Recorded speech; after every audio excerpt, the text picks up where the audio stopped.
Hello friends, स्वागत है आपका आपके इस यूट्यूब चैनल टूनू स्टूडेंट पर। दोस्तों यहाँ पर आप देख सकते हैं कि बिहार एसएससी की ऑफिशियल वेबसाइट पर आज के डेट में एक अपडेट आई है जो कि द्वितीय इंटर स्तर यानी सेकंड इंटर लेवल से संबंधित है।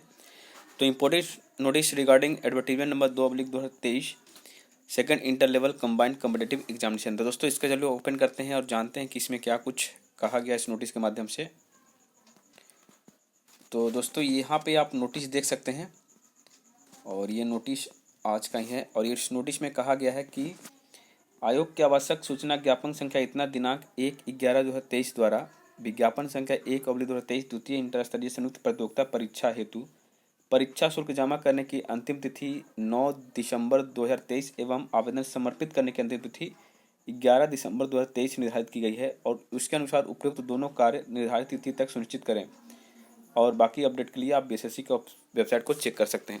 तो दोस्तों इसके नोटिस जारी करने का क्या कारण है, तो दोस्तों ये मैं आपको बता दूं कि अब डेट जो है वो नहीं बढ़ेगी, यानी कि आपको ये जो निश्चित डेट जो दिया हुआ दोस्तों इसी डेट के अकॉर्डिंग आपको फॉर्म भरना है। यानी कि आपको ऑनलाइन रजिस्ट्रेशन करने की अंतिम तिथि जो है वो 9/12 है और इस तिथि तक आपका पेमेंट कम से कम हो जाना चाहिए। उसके बाद आपको 2 दिन का टाइम मिलेगा, आप फॉर्म सबमिट कर सकते हैं।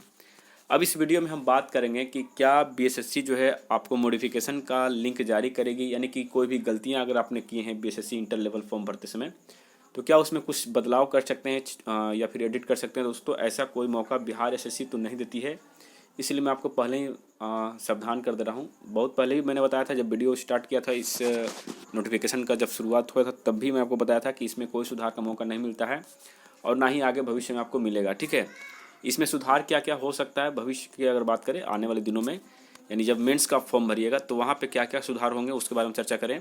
तो देखिए मेंस में आपका एड्रेस सुधार हो सकता है। ठीक है, वो भी कौन सा एड्रेस दोस्तों, जो करस्पोंडेंस एड्रेस होता है वो, और आपका ईमेल आईडी सुधार कर सकते हैं। उसके बाद आपका मोबाइल नंबर यानी कि फ़ोन नंबर आप सुधार कर सकते हैं। इसके अलावा आप नया चीज़ कुछ भी सुधार नहीं कर सकते हैं, नए चीज़ों को ऐड कर सकते हैं, पोस्ट प्रेफरेंस चूज़ कर सकते हैं और बाकी फ़ोटो वगैरह हो सकता है फिर से अपलोड लिया जा सकता है। लेकिन आपको मैं बता दूं दोस्तों कि आपने अगर ओबीसी में यानी कि कास्ट से रिलेटेड कोई भी गलतियां अगर आपने किए हैं तो उसमें कोई सुधार अभी आपको नहीं मिलेगा। हाँ, काउंसलिंग में आपको थोड़ी बहुत रियायत मिल जाएगी, यानी थोड़े बहुत मिस्टेक अगर आपने किए, जैसे कि मान लीजिए आपको बता दें कि डेट ऑफ बर्थ भरने में गलती कर दिए हैं या फिर रजिस्ट्रेशन नंबर में सॉरी आपका जो सर्टिफिकेट नंबर है वो आपने गलत भर दिया या फिर ईयर गलत भर दिया, तो उसमें थोड़े बहुत मॉडिफिकेशन होते हैं, वो काउंसलिंग में होती है, यानी डॉक्यूमेंट वेरिफिकेशन पर होता है, तो उसमें आपको दिक्कत नहीं आएगी। लेकिन फिलहाल अभी आपके हिसाब से कोई भी जो है बदलाव नहीं किए जाएंगे। और एक बात आपको बता दें कि जिन्होंने, जैसे मान लीजिए आप बीसी में आते हैं और ईबीसी सिलेक्ट किए हैं, या फिर ईबीसी में आते हैं बीसी सिलेक्ट किए हैं, या फिर एससी में आते हैं एसटी सिलेक्ट किए हैं, तो ऐसे कैंडिडेट को कोई मौका नहीं मिलता, वो डायरेक्ट आपका यूआर कैटेगरी से बिलोंग किए जाएंगे, यानी कि उनका पीटी मेंस दोनों यूआर से क्लियर होना चाहिए। ठीक है, अब हम बात करते हैं दोस्तों कि आपका एग्ज़ाम कब तक हो सकता है। इस नोटिस के अकॉर्डिंग तो मुझे जहाँ तक लग रहा है कि एग्ज़ाम बहुत जल्द होने की भी संभावना है या फिर डिले भी हो सकती है। देखिए जैसा कि आपने देखा कि 1 या 2 शायद 1 फरवरी मान के चलिए कि 1 फरवरी से लेकर के, ठीक है, आपका एग्ज़ाम जो है वो इंटर का होने जा रहा है जो कि 12 फरवरी तक चलेगा। उसके बाद 15 फरवरी से लेकर के आपका लगभग मान के चल सकते हैं कि 30 तक शायद डेट है, याद नहीं आ रहा मुझे, जो भी आप लोग बता दीजिएगा, यानी कि सॉरी 30 बता रहा हूँ, तो 28 फरवरी ही तक ये चलेगा। तो मेरे ख्याल से दोस्तों यहाँ पर फरवरी मंथ जो है वो आपका एग्ज़ाम तो होगा नहीं। ठीक है, तो फरवरी में आपका यहाँ पे कोई एग्ज़ाम नहीं होना है।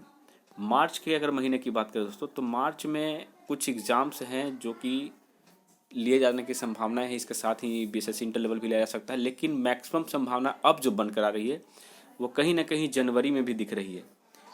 तो जनवरी में देखा जाए तो अगर एग्ज़ाम हो जाती है जनवरी में तो समय बहुत ही कम मिलेगा दोस्त। ठीक है, तो इसलिए आपको तैयारी जनवरी को लेकर ही चलना है। बाकी मार्च में हो जाए तो अच्छी बात है, आप लोगों के लिए तैयारी का मौका मिल जाएगा।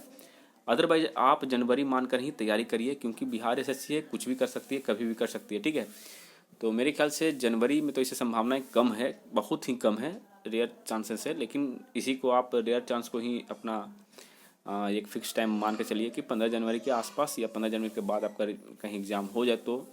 लेकिन वैसे तो होने की संभावना कम है, क्योंकि इस एग्ज़ाम में अच्छे खासे टाइम भी लगेंगे, लगभग 6 से 7 दिन तक ये एग्ज़ाम चलेंगे, कम से कम 5 दिन एग्ज़ाम चलेंगे। ठीक है, कम से कम 5 दिन लगातार चले या बीच में गैप दे के चले, लेकिन 5 दिनों का एग्ज़ाम होगा। 8 से 10 शिफ्ट में ये एग्ज़ाम होंगे, ठीक है। तो उस हिसाब से देखिए मार्च बन रहा है एक अच्छा महीना जिसमें एग्ज़ाम हो सकते हैं, और बाकी आयोग के ऊपर डिपेंड करता है। फिर भी कोई अपडेट आती है तो आपको ज़रूर बताएंगे। फिर भी कोई डाउट्स रह गए, कोई आपको क्वेरी है, कोई प्रश्न पूछना है तो आप कमेंट कर सकते हैं। चलिए मिलते हैं नए वीडियो में। जय हिंद, जय भारत।